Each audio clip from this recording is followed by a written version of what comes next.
Good afternoon, good evening, good morning, wherever you are watching us from, whichever part of the world, depending on your time zone. Accept my greetings on this day.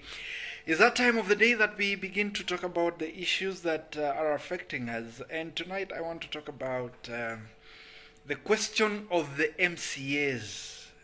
The BBI is now in the hands of the MCAs, county assemblies, and as you would expect, Siaya County Assembly became the first one to pass the constitutional amendment bill under the BBI initiative. Now they have set the bar very high in terms of what I mean by that. It is Baba's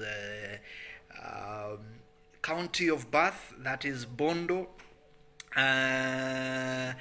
Which is in Siaya County, and therefore they are simply saying that we are behind the principle in this particular matter, and therefore we throw the ball to the rest of the counties. They have become the first one, and therefore 23 counties are remaining for the BBI bill to be adopted, and therefore we will be set for Parliament to now discuss that. So what it means is that right now you're likely to see competition from the Nyanza counties especially, and the larger ODM stronghold around the country. They're going to compete to see who else is going to pass this as fast as possible, which poses a challenge. And you can now understand why President Uhuru Kenyatta was whipping his Mount Kenya turf, the 10 counties, and telling them, look guys, you have, he's simply saying, my partner in this, my brother, as he has been calling him,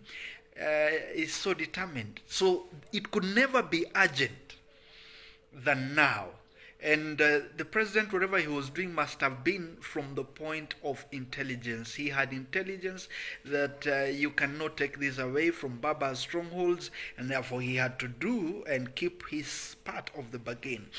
But let me come to the flip side and say something that I've been talking about. I honestly do not expect to see any county assembly fail to pass the proposed constitutional amendment bill dubbed the Building Bridges Initiative. And there is a good reason for this. No county wants to be left out of the 35%.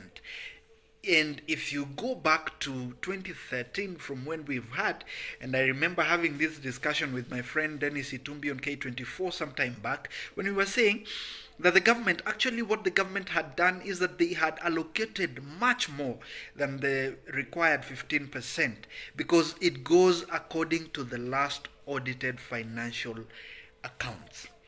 So if that is the case, and you have a government that has the goodwill and good intentions, you're likely to get more than that 35%, because that is the minimum. What it means is that counties, the county assemblies, will have more money to control, will have a bigger cake within the. I will wait to see how the county assemblies, if any, because I don't see any going to say no to the BBI because of that. And honestly, I would not expect any of them to pass and to fail to pass it. And if there is, or there would be, it will be interesting to see the reasoning they will be advancing when you look at the BBI in terms of resource allocation to the counties. Politically, the issue of 2022 and whether it is Tangatanga or Kieleweke, Hustler, or whichever political movement you belong to, 2022 is a matter that they can sort out. The BBI, as it is, as far as resource allocation to the counties, sharing of revenue is concerned, they are not going to fail to pass that. They will pass this, then they will wait for the next hurdle, which is the 2022 presidential elections. Then there is going to be all manner of alignment. But at this point in time, I do not see how they are going to fail to pass. Now, takes me to a point that I believe Kenyans must and need to be angry about, which is a promise that people want car grants, that election into office gives you a right to be given a car grant. Now, the MCAs apparently have been promised that 2 million exchequer disbursement for them to get car grants. And I'm asking myself, there's so many civil servants, there are so many Kenyans working out there. Who gives you a car grant? Who is getting a car grant from their employers? So why, in fact, we should be asking the president and Prime Minister Raila Odinga to whip their members, to whip their supporters in parliament, so that we do away with this thing of people being elected, members of parliament, by that I mean the National Assembly and the Senate, and now MCAs demanding as a right that being elected gives you or entitles you to a car grant, surely. I mean, all of us, people struggle to buy their own cars. What is so different about being a member of parliament? And if they need any kind of and I know I'm going to ruffle a lot of feathers when I'm saying this, but honestly, guys, if you need to be facilitated to move within the county or within the constituency, then we have structures or mechanisms within which you can be facilitated to be able to move when you're in the constituency. We have the Constituency Development Fund now. So if within the National Government Constituency Development Fund, you should be able to get facilitated from the office of the member of the CDF to be able to move around. If you're a senator, honestly, there are devolved functions that you can perform once you're down at the county.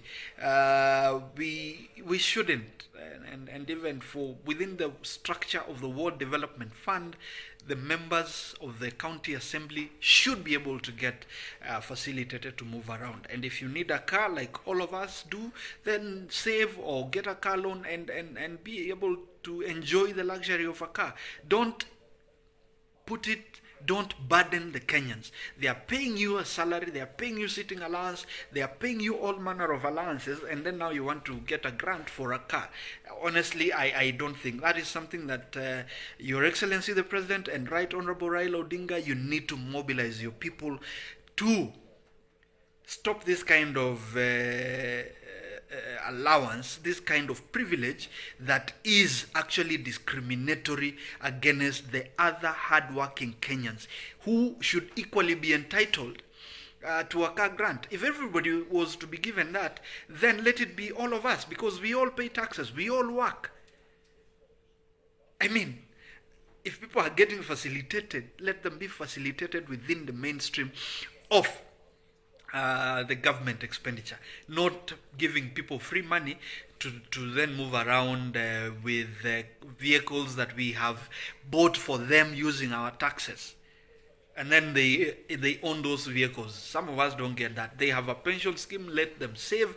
They can get a car loan, they can, the same way they get a mortgage at minimal interest rate. I believe it's 2 or 3%.